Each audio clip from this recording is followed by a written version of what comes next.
호산나 찬양대의 귀한 찬양 감사합니다.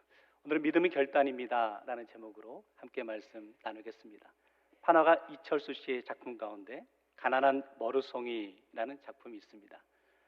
이 작품에 이런 글이 쓰여져 있는데요.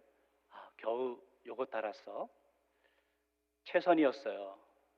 그랬구나. 몰랐어. 미안해.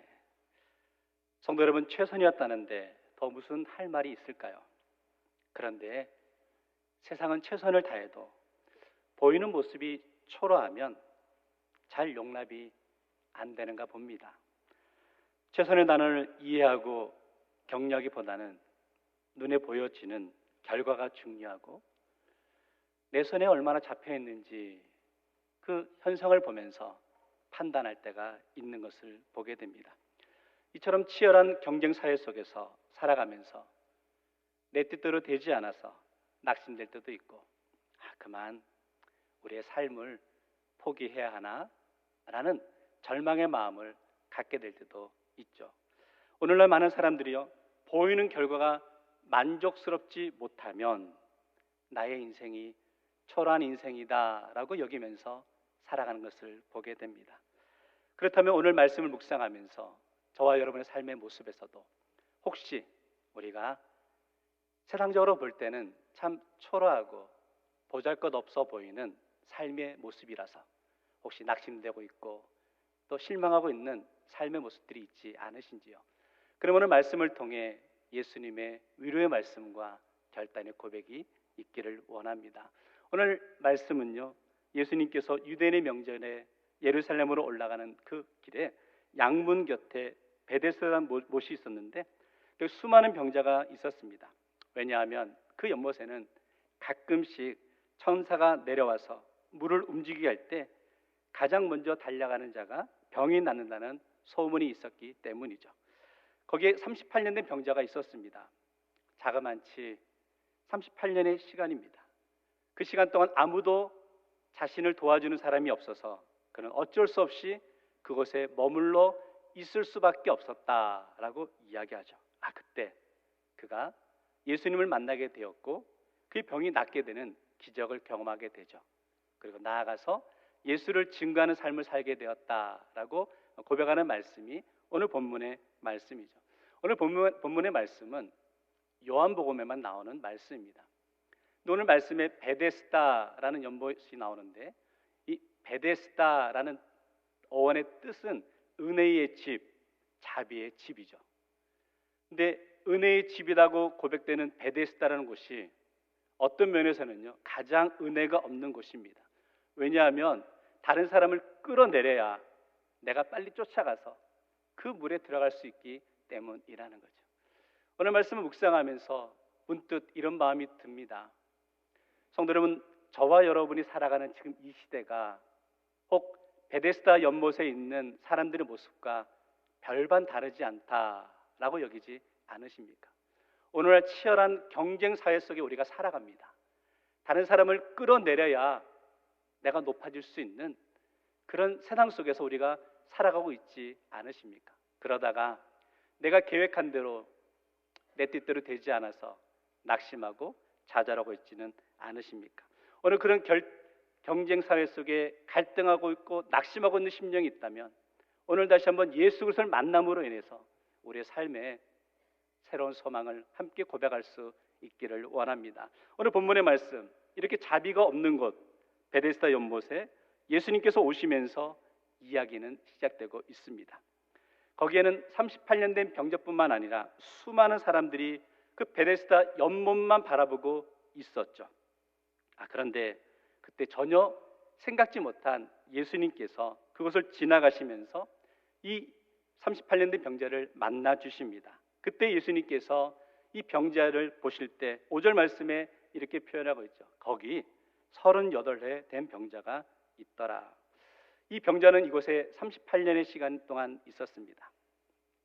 성도 여러분, 38년의 시간입니다. 어떤 면에서는 참 길어 보이는 시간이죠. 이 사람에게 소망이라는 단어가 어울릴까요? 아마도 자신의 힘과 자신의 능력으로는 아무것도 할 수 없어라는 마음에 절망과 좌절의 마음이 그의 마음을 짓누르고 있었을 것입니다. 그때 예수님께서 이 사람을 만나 주시죠. 그래서 6절 말씀에 예수님이 이렇게 묻고 있어요. 네가 낫고자 하느냐? 성도 여러분, 이 질문이 좀 의아합니다. 38년 동안 그 베데스다 연못 앞에 있었다니까요. 그가 병이 낫지 못해 그곳에 있었다니까요. 그런데 예수님은 그 병자에게 묻고 있는 것, 네가 병이 낫고자 하느냐라고 묻고 있는 것이죠. 왜 예수님은 이렇게 묻고 계셨을까? 그 이유를 6절 말씀 다시 보시면 이렇게 표현하고 있는데요. 병이 이미 오래되었다라고 고백하고 있는 것을 보게 됩니다. 예수님의 의도는 이것이었습니다. 38년 된 병자, 누가 봐도 가망이 없고 불가능해 보이는 그 순간 예수님께서는 이 사람에게 믿음이 무엇인지를 심어주고 싶었기 때문이라는 거죠.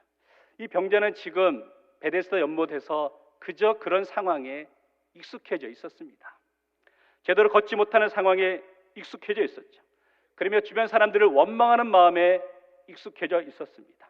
어느덧 자신도 모르게 소망 없는 그런 상황에 익숙해져 있었다는 거죠.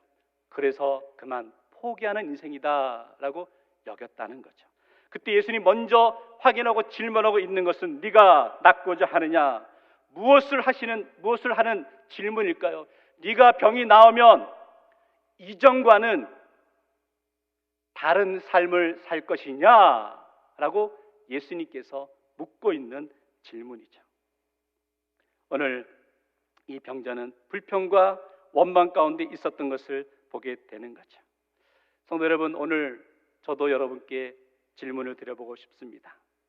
오늘 예수님께서 여러분에게 이렇게 묻고 계십니다.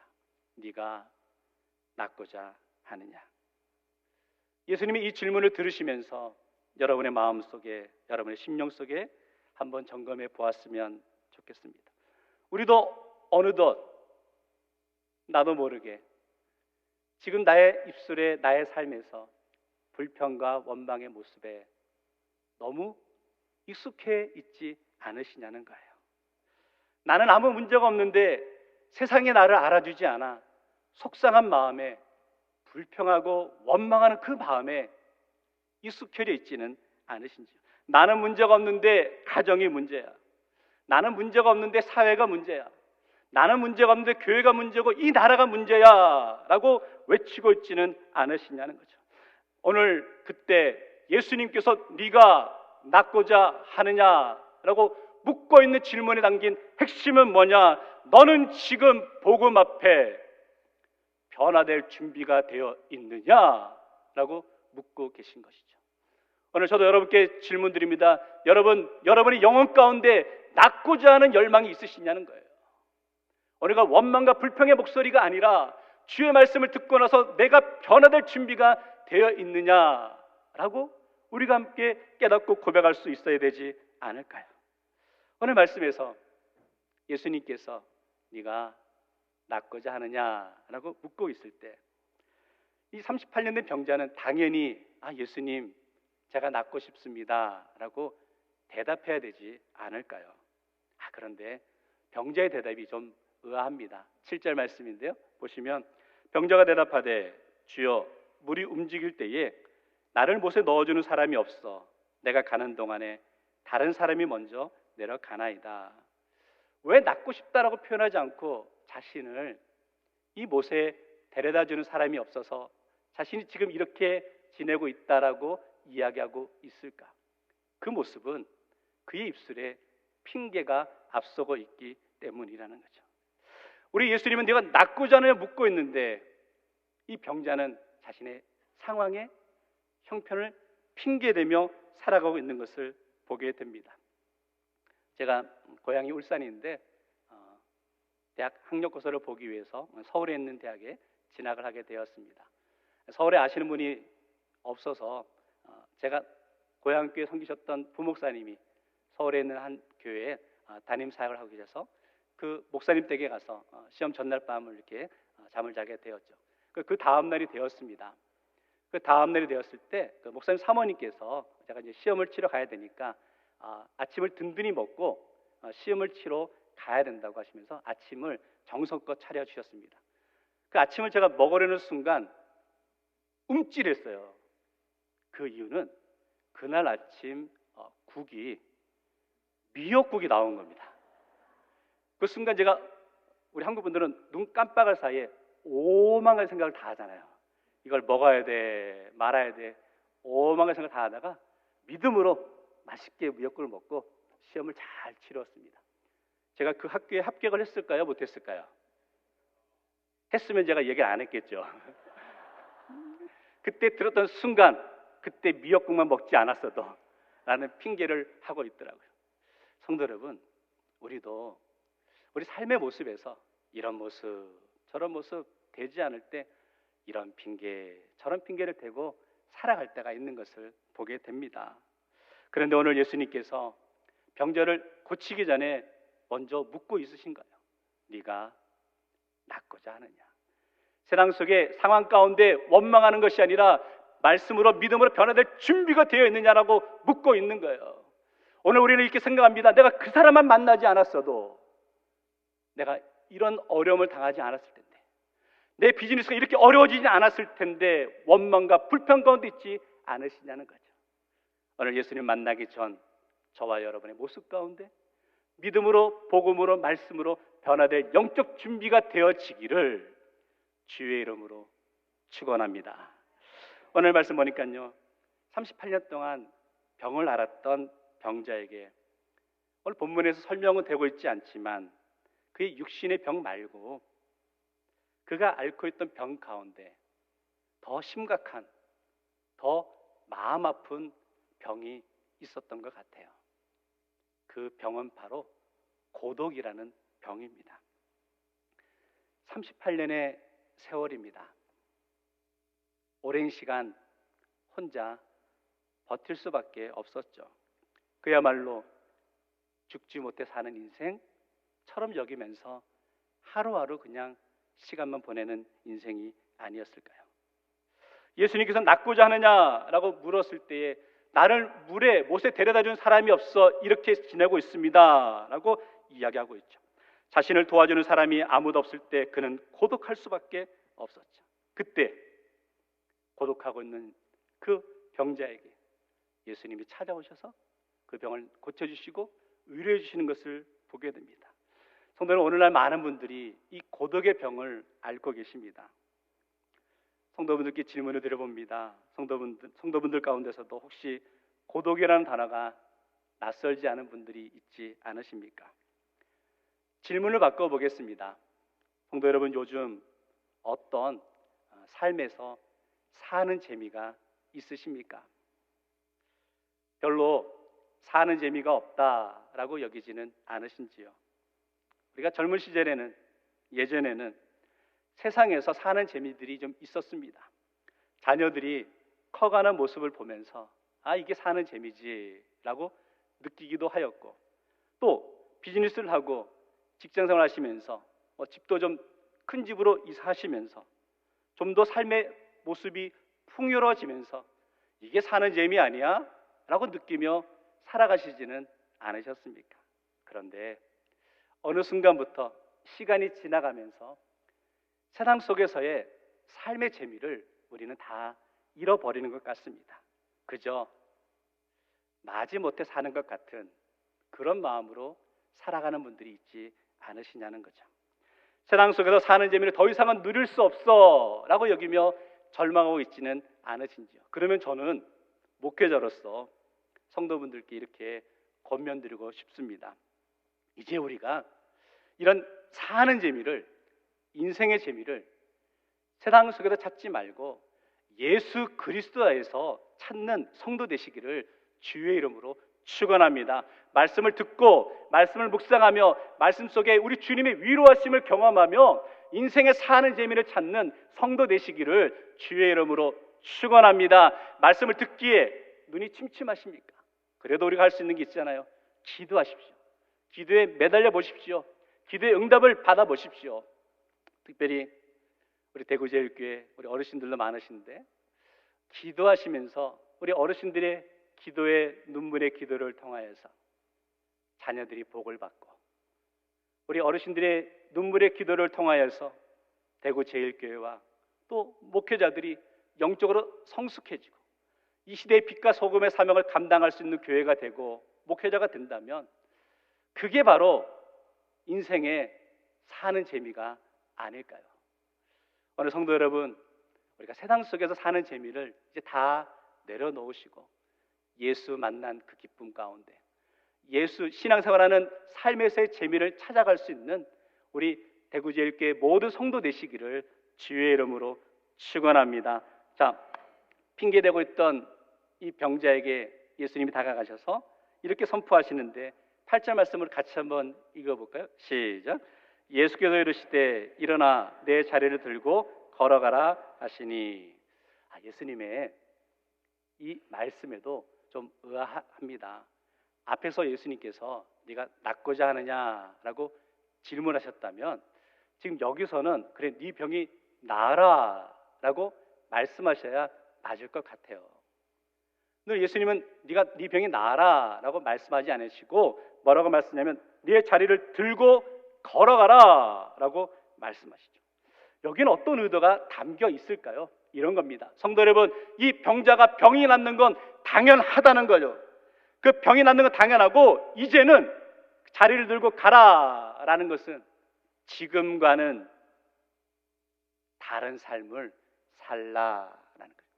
이전까지 불평하고 원망했던 삶이었다면 예수 만난 이후로는 이제 주 안에서 기쁨과 감사의 삶을 살아가라라고 외치고 있는 말씀이라는 거죠. 성도 여러분, 이 시간 결단하기 원합니다. 저와 여러분의 옛사람의 모습, 불평하고 원망했던 모습은 이제 끊으시고 새롭게 믿음의 삶을 살아갈 수 있는, 기쁨의 삶을 살아갈 수 있는 대구제일교회 모든 성도 되시기를 주의 이름으로 축원합니다. 그래야 정말 우리 신앙생활의 재미 아니겠습니까? 맹모 삼천지교라고 하죠. 아들 명재의 교육을 위해서 어머니가 환경을 바꾸기 위해서 이사를 했던 그런 이야기입니다. 세상 사람들이 말하는 변화의 모습은 그런 겁니다. 무슨 변화를 위해서는요, 환경을 좀 바꿔가고 상황을 바꿔가고 하면서 변화해야 되겠다라고 이야기하죠. 그러나 성도의 삶에서의 변화는 환경을 바꾸거나 상황을 바꾸는 것이 아니라는 거예요. 오늘 예수님께서 가르쳐 주시는 것은 나의 마음이 변해야 된다는 겁니다. 내 삶의 결단과 각오가 다짐이 있어야 되는 것이죠. 오늘 예수님이 이 권면에 이 병자는 9절 말씀 보니까요, 그 사람이 곧 나아서 자리를 들고 걸어가니라. 곧 나았다. 예수님의 말씀에 결단하고 그 사람은 자리를 들고 떠났던 것을 보게 되는 거죠. 그럼 14절 말씀에 보라 내가 나았으니 더 심한 것이 생기지 않게 다시 죄를 범하지 말라 하시니, 이제는 옛사람의 모습으로 돌아가서는 안 된다라는 것이죠. 결단을 이야기하고 있는 것이죠. 옛습관, 죄악의 모습을 과감히 끊어버릴 수 있는 성도가 되어야 될 줄 믿습니다. 우리 대구제일교회 성도 여러분, 예수 만난 이후로 여러분의 삶에 어떤 변화가 있으셨습니까? 과거의 습관, 원망, 불평과 핑계의 모습을 끊어버리시고 이제 새롭게 주의 뜻 가운데 힘차게 세상 속으로 나아갈 수 있는 성도가 되어야 되지 않을까요? 오늘 말씀을 정리하면서 결론적으로 예수님 만나고 난 후로 여러분의 삶에 무엇이 달라지셨습니까? 우리가 잘 아는 한자 중에 무용지물이라는 영어가 있죠. 쓸모없는 물건이나 사람이라는 뜻입니다. 2500년 전에 중국의 철학자 장자가 무용지물이라고 하지 않고 무용지용을 이야기했어요. 쓸모없는 것에 쓸모있음을 이야기했습니다. 이런 겁니다. 곱게 자란 나무는 목재로 쓰이기에 잘리고, 개수나무는 먹을 수 있어서 베이고, 온나무는 쓸모가 있어서 벗겨진다라고 하는 거죠. 아이러니하게 쓸모가 있었기 때문에 잘려나갔다라는 거죠. 이렇게 설명을 듣다 보니까 그런 것 같습니다. 우리가 실수하는 부분이 이런 거예요. 내가 볼 때는 쓸모없는 것 같습니다. 사실은 너무 유용하게 쓸 수 있는 것이라는 거죠. 반대로 내가 볼 때는 너무 유용하게 쓸 수 있는 것 같은데 실상은 쓸모없는 것일 수 있다는 거죠.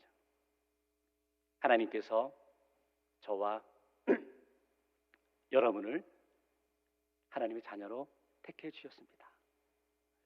오늘 저와 여러분의 인생은 쓸모없는 인생이 아니라 너무나 소중한 인생임을 고백할 수 있기를 원합니다. 목회를 해나가면서 깨닫고 고백하게 되는 것 가운데 하나가, 그리고 안타까운 것 가운데 하나가, 성도분들의 삶의 모습에서 자신들의 인생의 스토리를 써가는 가운데 때로는 생각지 못한 고난과 어려움으로 인해서 절망하고 낙심하는 분들을 보게 될 때입니다. 어떤 분들은 건강의 어려움으로 인해서 더 이상은 자신의 인생의 스토리를 쓸 수 없다라고 여기며 낙심하는 분들이 계셔요. 어떤 분들은 비즈니스가 뜻대로 되지 않아서 속상한 마음에 더 이상은 나의 삶의 인생은 그만인가 보다, 끝인가 보다 라고 여기게 될 때도 있는 것이죠. 목회자로 참 안타깝고 참 답답하고 속상할 때가 있습니다. 그러나 성도 여러분, 우리의 인생은 이대로 무용지물의 인생이 아니라는 거죠. 하나님께서는 우리에게 살아가야 될 이유를 분명히 주신 줄 믿습니다. 그러게 성도 여러분, 오늘 말씀을 묵상하며 여러분의 인생에 어떤 절망과 아픔의 상황이 있다 할지라도 믿음으로 버텨낼 수 있는 성도 되시기를 주의 이름으로 축원합니다. 아무 힘이 없는 것 같아도 사실은 우리 중에 오늘 하루를 잘 버텨나가는 그 모습을 보게 되면 우리 옆에 있는 사람이 우리의 모습을 보며 힘을 얻고 은혜를 얻는 삶을 살아갈 수도 있음을 알아야 될 줄 믿습니다. 제가 지금 섬기고 있는 교회 한창 코로나 시기에 남편 장로님을 먼저 하나님 품으로 보내드리고 85세에 홀로 되신 권사님이 있으십니다. 지금은 88세가 되셨죠. 이 권사님께서 운전면허증은 있으셨지만 우리 장로님이 살아계실 때는 장로님 모든 라이드를 다 해주셔서 마트도 가시고 또 교회도 오시면서 그렇게 지내셨습니다. 갑작스럽게 장로님께서 하나님 품으로 가시게 되니까 권사님께서 차는 있지만 운전을 못하셔서 아무것도 다니실 수가 없으셨어요. 그런데 어느 주일이었습니다. 그 권사님께서 주일날 예배당에 딱 이렇게 앞에 와서 앉아 계시는 거예요. 제가 깜짝 놀랐습니다. 그래서 예배를 마치고 나서 권사님께 여쭤봤죠. 권사님, 어떻게 오늘 주일 예배에 참석하셨습니까? 라고 여쭤보았더니 그 권사님이 이렇게 말씀하시는 거예요. 너무 주일날 교회를 가시고 싶으셔서 주중에 댁에서 교회까지 운전 연습을 하셨다는 거예요. 하시고 나서 주일날 예배를 드리기 위해 교회를 오셨다라는 그 말씀을 듣는데 제 마음속에 큰 감동이 되었습니다.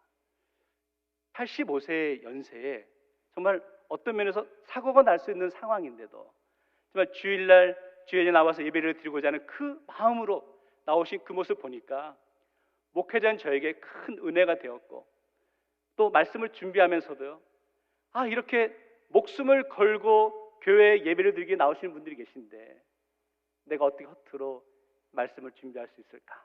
더 묵상하게 되고 더 간절히 말씀을 전하게 되는 그런 계기가 되었습니다. 어쩌면 오늘 이 시간 이 자리에 있는 성도들 가운데 말할 수 없는 탄식 가운데 때로는 아픔 가운데 그런 삶에 놓여 있지만 그럼에도 주님을 사모하는 마음으로 나와 있는 그 모습만 보더라도 여러분의 인생은 무용지물의 인생이 아니라 무용지용의 인생인 줄 믿습니다. 우리가 인생을 살아가다 보면 사연 없는 사람이 어디 있겠습니까? 때로는 건강이 나빠져서 절체절명의 위기 상황 속에 계신 분도 계시겠죠. 때로는 생각지 못한 사람들로 인해서 큰 피해를 당해서 속상한 마음이 있는 분도 계시겠죠.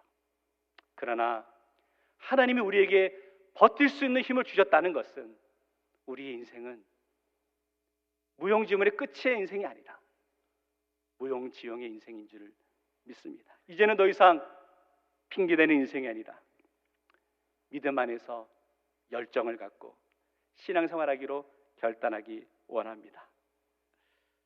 대구제일교회를 통해서 우리 하나님께서 반드시 놀라운 일을 이루어 가실 줄 믿습니다. 그 출발의 시간이 되기를 주의 이름으로 축원합니다. 기도하겠습니다. 사랑의 주님, 참 감사합니다. 우리가 때로는 힘차게 살아왔고 때로는 열심히 살아왔지만 주변의 상황 때문에, 형편과 상황 때문에 낙심할 때도 있었고 때로는 세상의 조롱을 받을 때도 있었고 나의 인생은 여기까지인가 보다 라고 낙심될 때도 있었지만 오늘 예수님께서 이 병자를 만나주시고 고쳐주시고 새로운 삶을 살도록 결단하게 하신 것처럼 우리 대구제일교회 모든 성도들의 삶의 모습 가운데 복음으로 새로워지게 하시고 예수 안에 새로운 삶을 살아가도록 결단하며 나갈 수 있도록 인도하여 주시고 대구제일교회가 이 시대의 이 땅에 빛과 소금의 사명을 감당하기로 결단하는 은혜의 시간 될 수 있도록 인도하여 주시고 다시 한번 새롭게 거듭나는 시간 될 수 있도록 은혜 허락하여 주옵소서. 예수님 이름으로 기도하옵나이다. 아멘.